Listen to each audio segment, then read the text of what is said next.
listen, man, it's going to be different after combat. There's no way around it. But different doesn't have to be worse. It can actually even be better. It's just different. And if you're saying, I want to go back to the marriage before combat, well, that marriage doesn't exist anymore. It ain't ever going to happen. So it's time to forge a new marriage, a new normal, a new future, and it takes work. Welcome to the Hereos at Home podcast, where we believe heroes can thrive both at work and at home.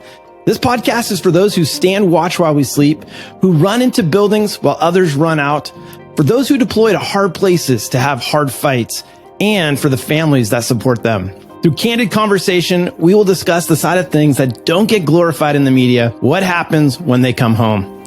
We'll be talking with heroes from all walks of life and their partners, children, friends, and beyond, so together we can build a stronger family. I'm Noel Keni, CEO, joined by my co-host, Kenny Thomas. Yeah, I have a feeling that those who are listening, many of them have walked your guys' story, right? They've gone multiple deployments, come home, and the challenge that they face is similar to what you're describing. Jeff, are you willing to share, like, what helped you guys get through those transitions? What was the thing that really created that safety in your marriage to be able to continue to walk the journey together? Dawn and I made a commitment right before we walked down the aisle that we would put each other first, before the job, before the military, before anything else. And if it ever got too much, I would walk away. And I gave her literally veto authority over my career. She's used that veto twice in my military career, and both times I was like, okay, I'm done. One of those times, Kenny, was while I was still in the reconnaissance detachment, and she said, I can't handle this anymore. And I said, okay, I'll go, I'll leave. Another time was while I was serving, doing a part-time job, trying to get all of that ministry experience and staying in the Army at the same time. And she was like, this is crazy. What you're doing to us? Something's got to give. Yeah. The commitment that we made is when I take the uniform off, I don't care about the badges. I don't care about all of the, awards. All that I want is my wife and children to be standing next to me. That's all that matters. And that was the thing that we focused on the whole time that we were in the military together. Would you recommend that?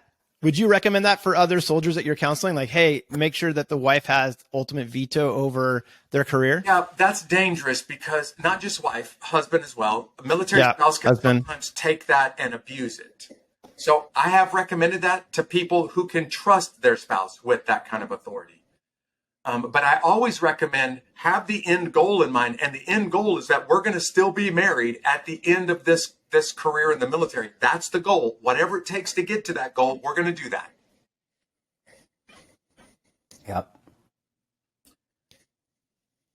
Kenny, I think you were going to say something brilliant and I cut you off. Sorry, buddy. Go for it.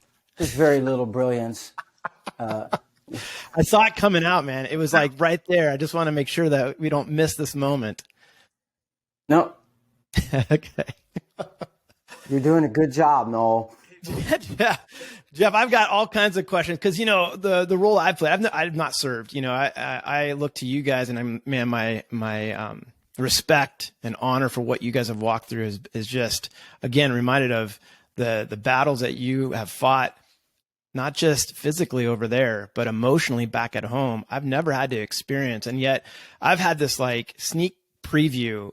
We've worked with like 60,000 military families all over the country. And I continue to see these sneak previews of the same story repeating itself over and over and over again.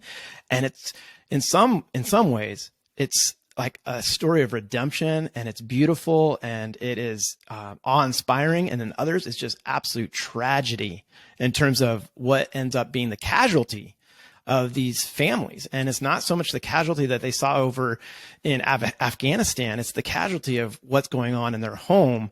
And I guess that's the mission of Stronger Families right now. How do we make sure that when they come home, they don't have the casualty of their marriage blowing up, their kids no longer being in a home where mom and dad can love on them and continue to speak life into them?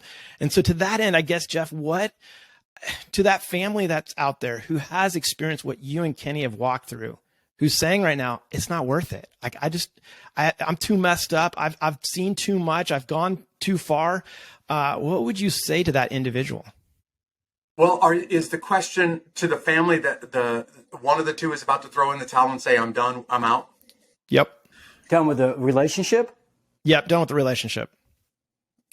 Well, one of the pieces of advice I would say is exactly what Kenny and I talked about a long time ago. Look, it takes two to tango, and one person can't pull off a marriage. Both of you have to be 100% committed. You don't necessarily have to just be 100% committed to each other. You have to be committed to the marriage. And in a military family, you got to be committed to the mission. Like, the military family has as much involvement in the mission as the guy or the gal that gets shot at. And all of us that have been in uniform would say that. Just the rest of the country doesn't see that. At the same time, I would say, listen, man, it's going to be different after combat. There's no way around it. But different doesn't have to be worse. It can actually even be better. It's just different. And if you're saying, I want to go back to the marriage before combat, well, that marriage doesn't exist anymore. It ain't ever going to happen. So it's time to forge a new marriage, a new normal, a new future. And it takes work. I mean, it takes a lot of work. But if you're willing to put the work in, man, it's worth it. It's 100% worth it. And what is standing on the outside when I try and explain what Stronger Families, what we do over there, from the military perspective, train as you fight, fight as you train. We teach you how to do everything. And we teach you how to hold a rifle. We teach you how to shoot. We teach you how to move. We teach you how to communicate. And then we put you back home, but we don't teach you that. We don't teach you how to keep a relationship healthy and how to react, how to say things. And so some of the stuff that I think that why it's so valuable is some of the skill sets that Stronger Families offers to military couples. It's okay, look, you're changed. You're a little bit different.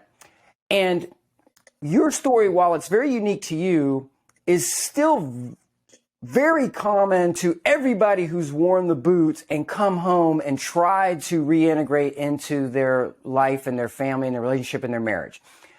So there is some common ground there. And here's some of the things that are going to happen.